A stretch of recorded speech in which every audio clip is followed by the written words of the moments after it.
We know that right now, in the midst of a world where so many people are leaving and looking for places, that we also know that what they're looking for is more meaning, more engaged cultures and teams and leaders that are helping them navigate their way through all the stuff that they've been feeling over the last couple of years. So why have so many teams and companies and organizations, traditionally not been great at onboarding new team members into their culture? Not just into the job, but into their culture. So on today's podcast, we're going to remind us all that onboarding is not an orientation. Onboarding humans effectively into your culture is not a one-time drive-through experience, and the best leaders, teams, and organizations are much more strategic than just thinking that it's a one-day orientation. That's what we're going to talk about on today's podcast. Welcome back to The Thermostat with Jason Barger. If you're currently on a commute, a walk, or just a micro break in your day, glad you're making time to step back, to think, and to reflect on the next steps on your journey. I've never been more convinced the best leaders and team cultures in the world are the ones that make time to step back, breathe in good oxygen, and calibrate their thermostat. I hope today's conversation leaves you feeling grounded and inspired. Now let's dive into today's topic to engage our minds and hearts in order to authentically lead and create compelling cultures wherever we are in the world. Hey everyone, it's Jason, and welcome back to the Thermostat Podcast. We are in Season 6, well over 100 episodes now. Awesome energy, excitement, growth continues to grow with this podcast. So thanks to everybody who is tuning in today. If you are new to the podcast, welcome. So excited you're here and excited that you found this, but also hopefully it was something that was recommended to you or somehow that you have joined us. So welcome, and so glad that you are with us. If you're somebody who's been here since the very beginning, welcome back. You're one of the OGs, the people that have been with us from the very beginning of this podcast. So glad you are continuing on the journey with us. I'll just continue to say this.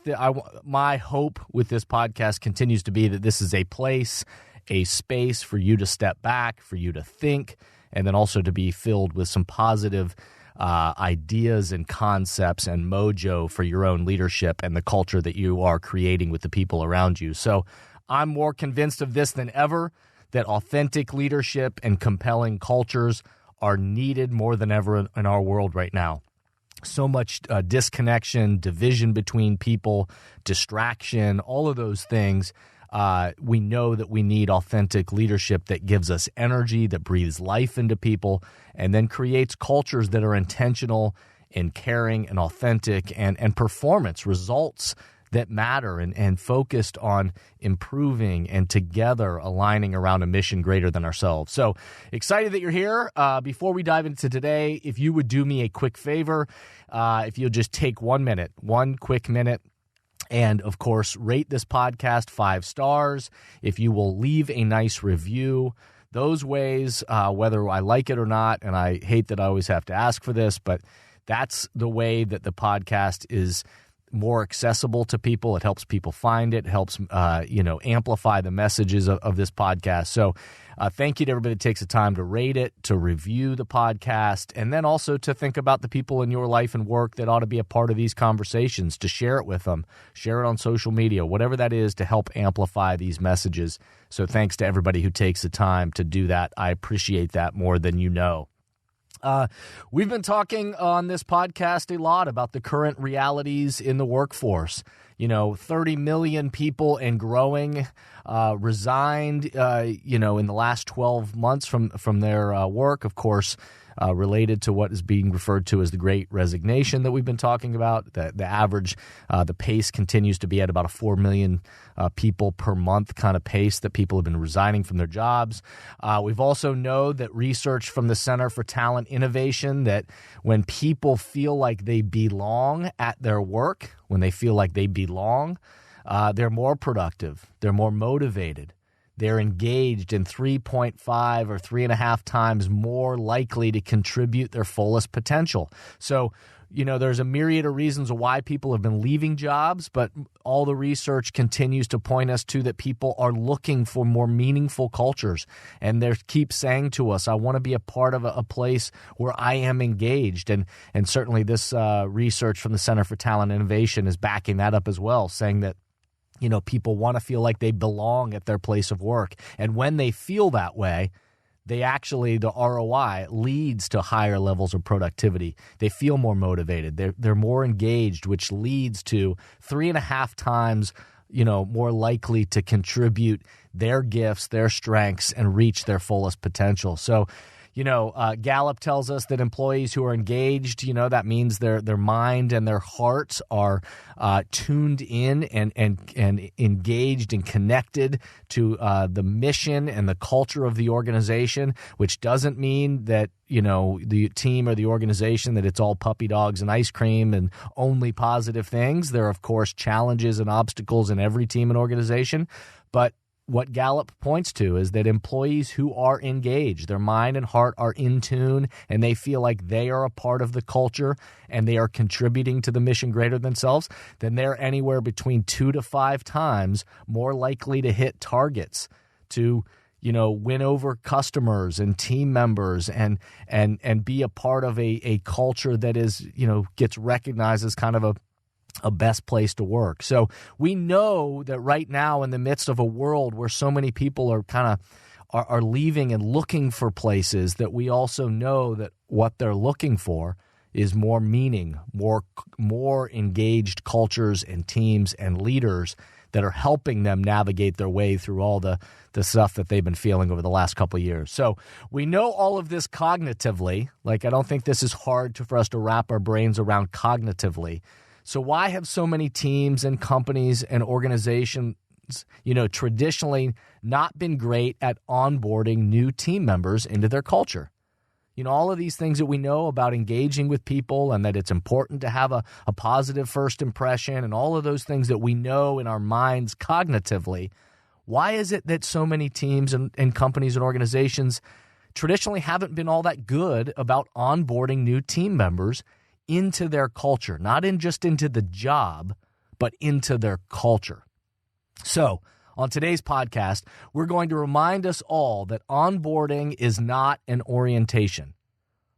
Onboarding is not purely an orientation. Onboarding humans effectively into your culture is not a one-time drive-through experience, and the best leaders, teams, and organizations are much more strategic than just thinking that it's a one-day orientation. That's what we're going to talk about on today's podcast. So let's take a quick break. Let's pause for a second, and we'll be right back.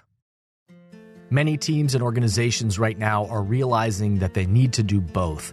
They need to engage the minds and hearts of their people in person, where everyone in the room can experience the energy of congregating together and find clarity for the road ahead. And they also need to continue to find ways to engage the minds and hearts of their people virtually, with those who are working remotely or at a distance.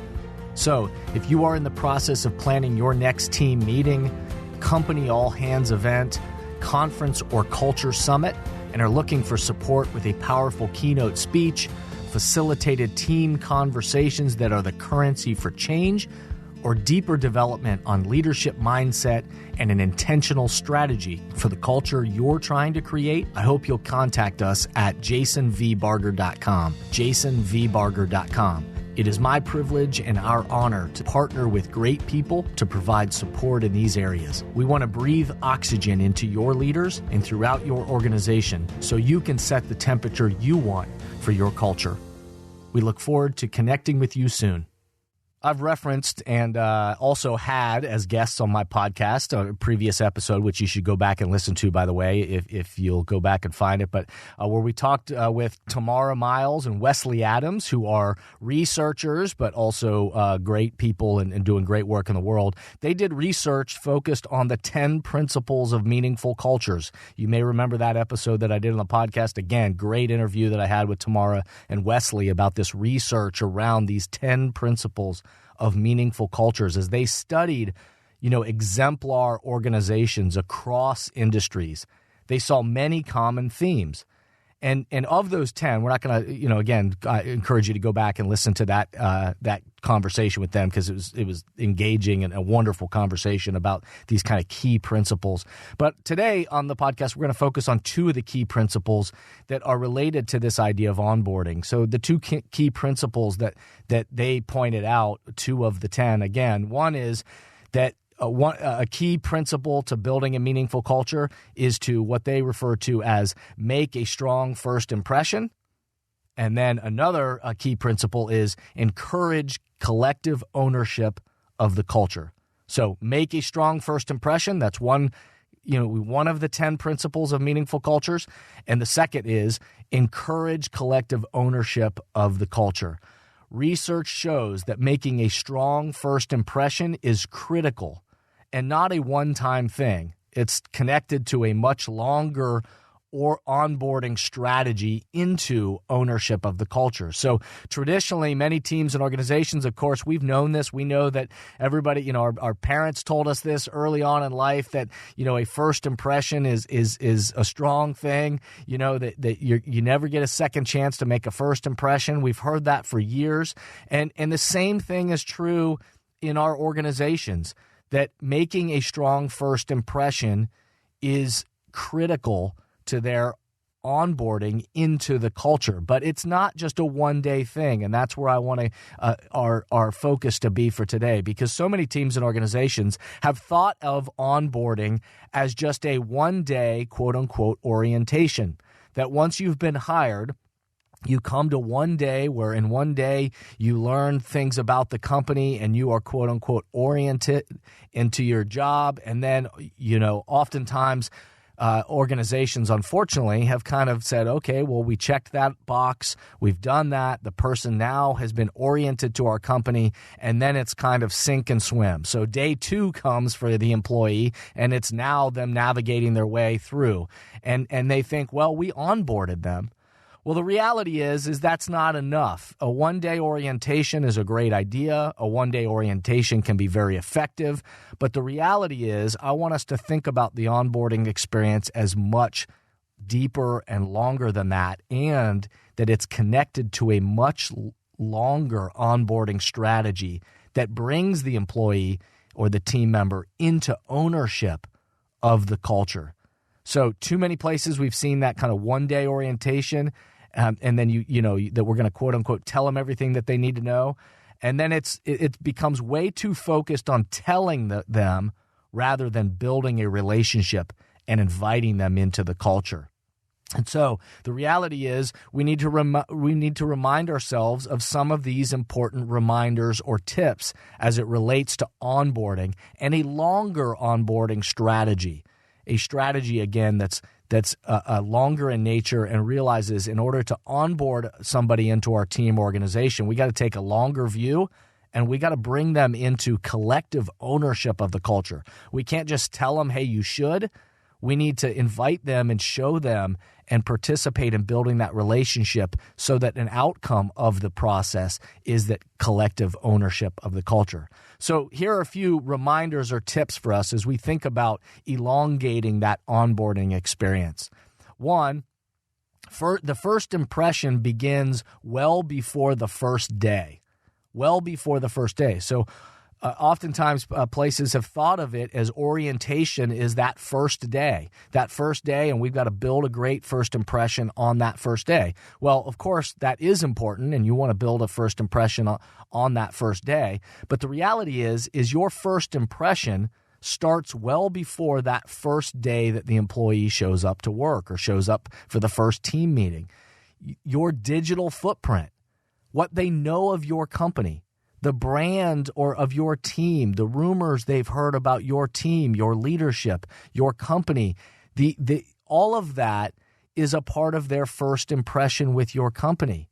When they are interviewing and they're in the midst of interviews to see if they're even going to be a part of the job, the first impressions that they get of you, again, interviews, as you've heard me talk about in the past, are a two-way street.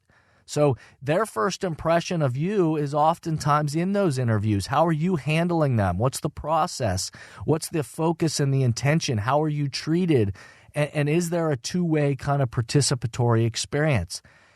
The presence that they sense around the office or on, remote, distance kind of platforms where they're talking with people, the presence that they feel, the digital footprint, the interviews, the whole hiring process oftentimes is the first impression. So let's not think so narrowly that the first impression only begins on the first day of orientation. It certainly is much bigger than that. Another reminder is about those interviews or about that hiring process. And the reality is that we have to remember that culture fit is a two-way street. Culture fit is a two-way street, and first impressions happen in the midst of that process. And so if your interview style and or process is purely, aimed at only asking questions at the person, and it's not seeking their ideas, it's not having them, it's not a two-way street where they're asking questions. Right now in the world, especially where talent is, and people are looking for talent everywhere. There's a work shortage in so many different industries where it's really an employee market.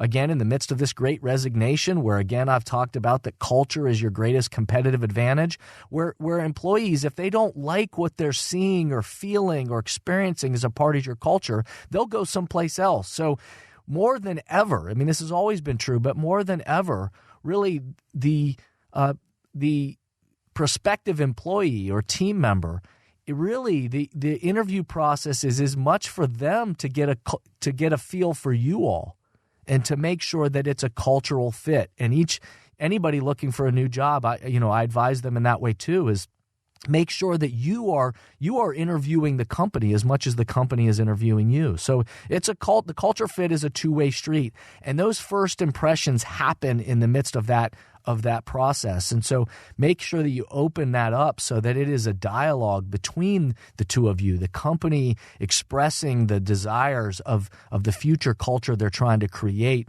and trying to understand what makes the team member, the prospective employee tick, and how is that match? Is there a match with cultural values?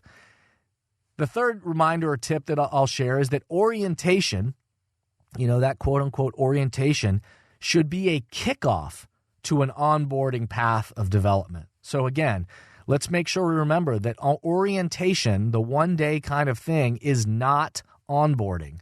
It may be the beginning to onboarding and a kickoff of a longer onboarding strategy and path, but it's not in and of itself onboarding. So it's not a one-and-done kind of experience.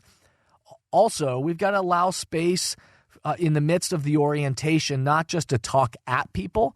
Oftentimes, teams and organizations have gotten really good about sitting a new team member or a new employee down, and then the whole day becomes just a one-way, shooting a fire hose of information at the new team member or employee about the company, about their job, about, all these logistical kind of things. And it really becomes just a fire hose of information at the person, one way. So the best one-day orientations that, once again, view it as a kickoff and a beginning to the relationship and a part of a much longer onboarding strategy oftentimes are allowing space for questions that are emerging with that new team member.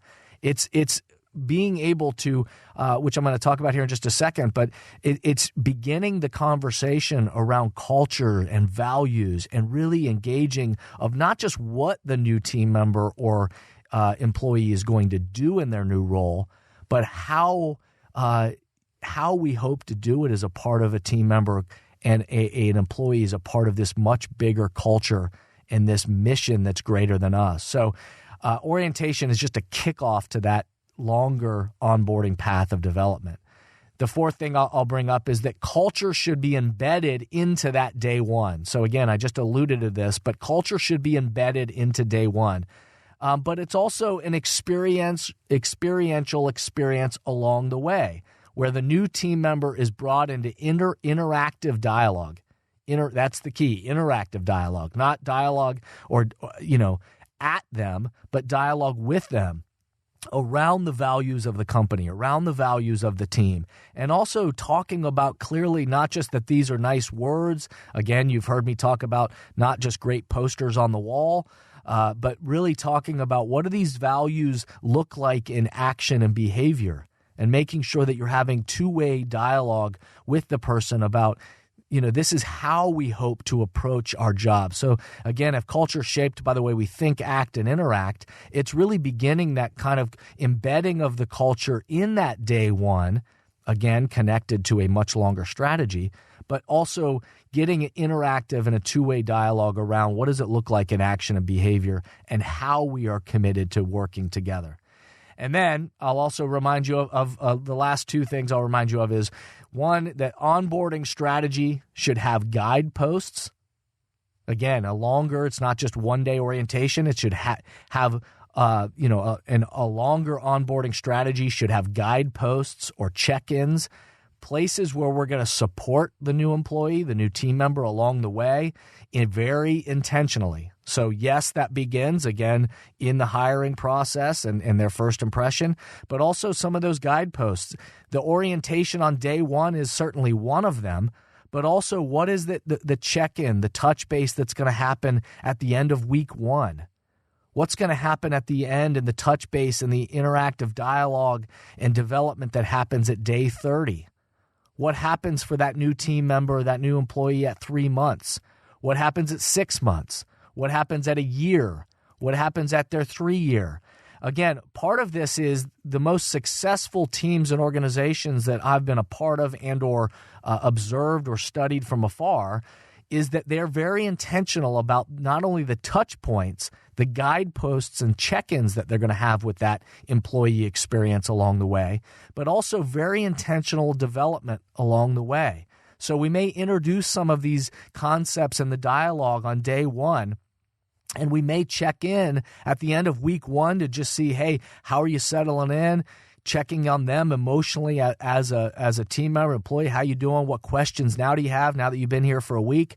At day 30, it then is stepping back to understand and listen to what the experience has been so far. But now it's a chance to dive deeper into some of the development and make sure that, again, now that the person is starting to build new habits in their new role, make sure that it's connected to values development, leadership development.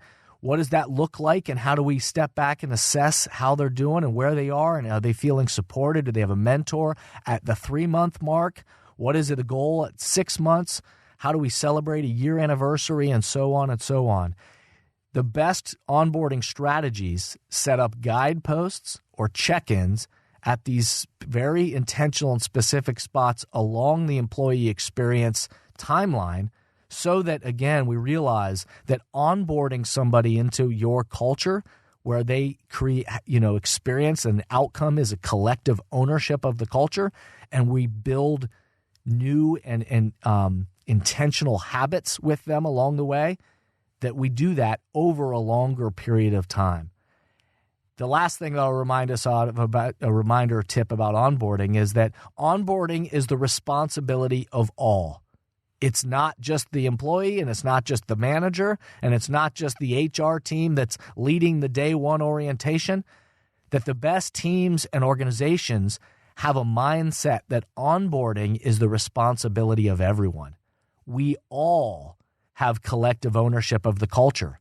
So welcoming new people on, helping them, support them, walk with them, bring them up to speed, bring them into dialogue, and then that we all own that experience that they're going to have as a new part of our culture. So, like always, some questions to ponder this week. Have you strategically mapped out your onboarding experience? Have you strategically mapped out your onboarding experience? So again, not just what's going to happen on day one for that orientation, but what is the experience that you want them to have over that first year at a minimum and then beyond? Have you strategically mapped out those guideposts for that onboarding experience? How are you embedding your cultural values and vision for where the company or where the team is going into the experience? How are you embedding those kind of cultural values or that vision of where you're going as a team or as an organization into the experience? And then what guideposts have you established for week 1, day 30, day 90, day 180, day 365, etc.? What are those guideposts, and how are you going to deepen the conversation, deeper the development, and engage with that employee strategically at those guideposts? Onboarding is not a one-day orientation. It's a part of an onboarding, ongoing strategy to bring the new team member or employee into that collective ownership of the culture. Remember, calibrating our personal thermostat for our own awareness, again, the heart of emotional intelligence, of understanding what am I seeing and feeling and thinking. We've talked about this on other podcasts. And then what my behavioral response is. And then my also social awareness of what others around me might be thinking, feeling, experiencing. And then calibrating my response to how could I help? How could I serve? That is at the heart of calibrating our own personal thermostat. And we are the thermostats.